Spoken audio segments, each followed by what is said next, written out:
Hello everyone, this is Nilofar Neha Khan and welcome to our YouTube channel Shiksha Lata. आज हम बात करेंगे डीएसएसबी टीजीटी के न्यू रिक्रूटमेंट कोर्स से रिलेटेड जो नोटिफिकेशन अभी आया है उसके बारे में। अब यहाँ पर कई बच्चों के लिए यहाँ पर खुशखबरी की बात हो सकती है, लेकिन कई बच्चे यहाँ निराश हो सकते हैं क्योंकि अगर हम बात करें सब्जेक्ट कॉम्बिनेशन की, तो सब्जेक्ट कॉम्बिनेशन में कई चीजें ऐड ऑन की गई हैं, जिसकी वजह से कई बच्चे जो पहले एलिजिबल नहीं थे वो अब एलिजिबल हो जाएंगे। ठीक है, लेकिन यहाँ एज क्राइटेरिया को लेकर भी चीजें चेंज की गई हैं, जिसकी वजह से जो बच्चे पहले एलिजिबल मान रहे थे अपने आप को, हो सकता है अब वो एलिजिबल ना हो। तो यहाँ पर एक चीज मैं पहले ही आप लोगों से क्लियर करना चाहूंगी कि ये याद रखिएगा कि अगर आप एलिजिबल हो रहे हो तो अपनी तैयारी को थोड़ा सा करते रहिए, और अगर आप एज की वजह से कुछ चीजें आपकी चेंजेस हुए हैं तो उन्हें पेशेंस के साथ अपनी तैयारी करते रहिए। इंशाल्लाह आप लोगों के लिए कुछ ना कुछ बेहतर हो जाएगा।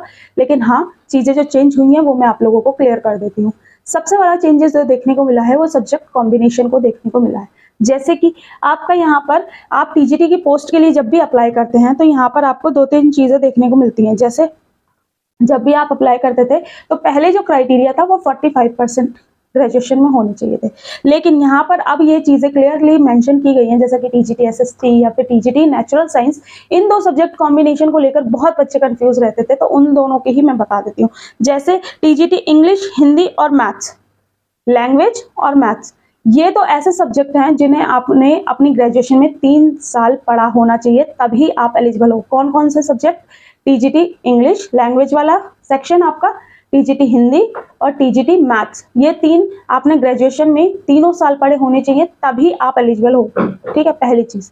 दूसरी चीज, टीजीटी एसएसटी की कॉम्बिनेशन को लेकर काफी बच्चे कंफ्यूज रहते थे, तो यहाँ पर आपके 7 सब्जेक्ट हैं। 7 में से आप जिनमें कोई भी एक कंसर्न सब्जेक्ट को लेकर चलेंगे, जिसमें कि अगर आपके पास कंसर्न सब्जेक्ट आपने 2 साल पढ़ा है तो आप एलिजिबल हो जाते हो।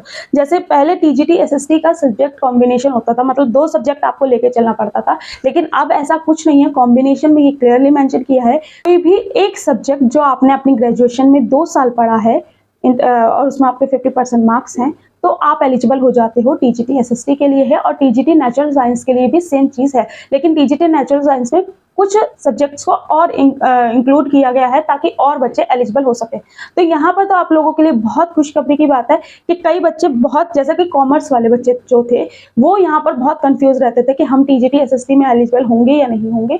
तो वो लोग आप श्योर हो जाएं कि आप लोग एलिजिबल होंगे। अब मैं यहाँ सब्जेक्ट बता रही हूँ टीजीटी एसएसटी के, ध्यान से सुनिएगा। वैसे आपको स्क्रीन पे जो नोटिफिकेशन है वो भी शो हो रहा है, लेकिन मैं सब्जेक्ट बता रही हूँ।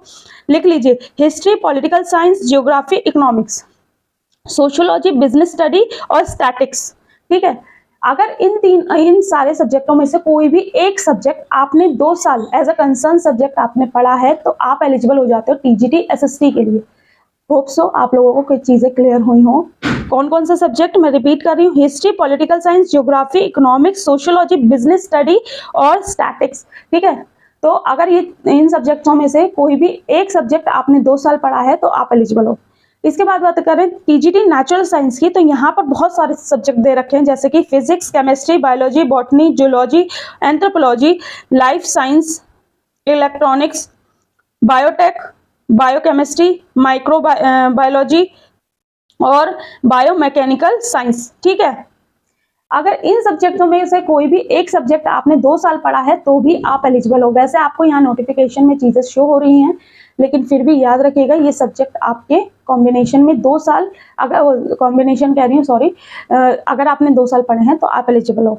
अब यहाँ पर 2-3 चीजें और चेंजेस हुए हैं, जैसे कि पहले जो आपको देखने को मिलता था वो 45 आपका ग्रेजुएशन में होना चाहिए, लेकिन अब इन्होंने सब्जेक्ट कॉम्बिनेशन को हटाकर आपके ये कर दिया तो 50% होना चाहिए आपके। ठीक है, 50% मार्क्स होने चाहिए, प्लस आपके पास सीटेड पेपर 2 क्वालिफाइड होना चाहिए। ठीक है, तभी आप एलिजिबल हो गए आप टीजीटी पोस्ट के लिए। इसके अलावा अगर आपके पास देखिए कंसर्न सब्जेक्ट में, अगर आपके पास जैसे मानिए किसी बच्चे के पास सब्जेक्ट कॉम्बिनेशन नहीं, सब्जेक्ट नहीं बैठा, अगर आपने मास्टर डिग्री करी हुई है सब्जेक्ट कंसर्न में तो भी आप एलिजिबल हो जाते हो। तो याद रखिए, या तो आपने ग्रेजुएशन में 2 साल पढ़ा हो या फिर आपने मास्टर डिग्री करी हो तो भी आप एलिजिबल हो जाओगे।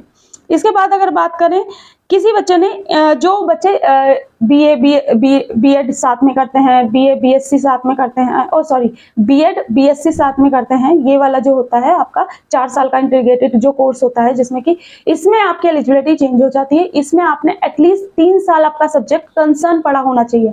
क्या बोल रही हूँ, 3 साल एटलीस्ट सब्जेक्ट कंसर्न आपका पढ़ा होना चाहिए, ठीक है। होप सो मैंने बहुत कोशिश की है कि सारी चीजें आप लोगों को क्लियर हो जाए।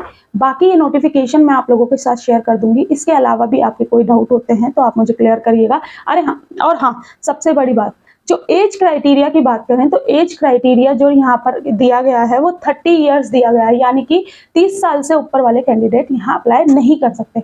लेकिन जहां तक मेरा मानना है कि आपने पीजीटी वाले में भी चीजें देखी थी, पीजीटी में तो वहां पर ये कहा गया था कि ये गलती से मिसप्रिंटिंग हो गया है। अब इतना ये चीजें क्लियर कब होंगी कब नहीं होंगी। अब यहाँ टीजीटी में भी 30 इयर्स दे दिया, पीजीटी में 30 इयर्स, और पीआरटी में तो पहले ही 30 इयर्स था। तो ऐसा तो पॉसिबल नहीं है कि इतनी एज रखा जाए, ठीक है। और अगर ऐसा हुआ तो कहीं ना कहीं कई बच्चे कोर्ट केस करेंगे, कई बच्चे ऑब्जेक्शन उठाएंगे, क्योंकि कोरोना के बाद कोई वैकेंसी आपको नहीं देखने को मिली। तो ऑब्वियस ही बात है, इस टाइम पीरियड में कई बच्चे अब ओवर एज हो गए, तो उन बच्चों का क्या कसूर है, ठीक है। और यहाँ पर कई हाउसवाइफ्स होती हैं जो अब ओवर एज हो जाएंगे इनके नॉर्म्स के अकॉर्डिंग। और यहाँ पर एक चीज याद रखिए कि यहाँ पर एज रिलैक्सेशन को जो लेकर आपके डाउट है, वो चीजें आपकी तभी क्लियर होंगी जब नोटिफिकेशन में चीजें मेंशन होंगी। हो सकता है वुमेन को 10 इयर्स का एज रिलैक्सेशन दे दिया जाए या फिर नहीं भी दिया जा सकता। ये चीजें बिल्कुल क्लियर तभी होंगी जब आपको ऑफिशियल नोटिफिकेशन देखने को मिलेगा। बाकी मैंने कोशिश की है सारी चीजें आप लोगों के साथ क्लियर करने की, लेकिन अगर कुछ भी रह गया होगा तो प्लीज कमेंट बॉक्स में कमेंट करना। और एक चीज याद रखिए, मैं आप लोगों से कमेंट करने के लिए इसलिए कहती हूँ, जरूरी नहीं है मैं उन चीजों का रिप्लाई करूंगी, लेकिन मैं आप लोगों को किसी न किसी माध्यम से अपनी चीजों को पहुंचा देती हूँ जो आपके डाउट्स, ठीक है। तो कई बच्चे कहते हैं कि मैम आप रिप्लाई तो करते नहीं हो, लेकिन हाँ ये याद रखिए मैं आप लोगों के कमेंट्स को ध्यान में रखती हूँ। जो चीजें मुझे लगती हैं उन चीजों का मैं सोल्यूशन जरूर आप लोगों को, चाहे वो टेलीग्राम के माध्यम से पहुंचाऊं, चाहे वो वीडियो के माध्यम से पहुंचाऊं, या फिर आप डाउट क्लियर करूं।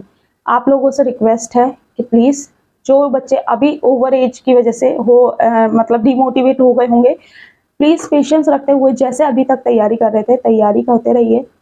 ऐसा नहीं है कि आप लोगों की चीजें सुनी नहीं जाएंगी, क्योंकि यहाँ पर गलती डिपार्टमेंट की है, आपकी नहीं। तो प्लीज अपनी तैयारी करते रहिए, इंशाल्लाह आप लोगों के लिए कोई ना कोई सोल्यूशन निकाला जाएगा और आपको मौका दिया जाएगा, ठीक है।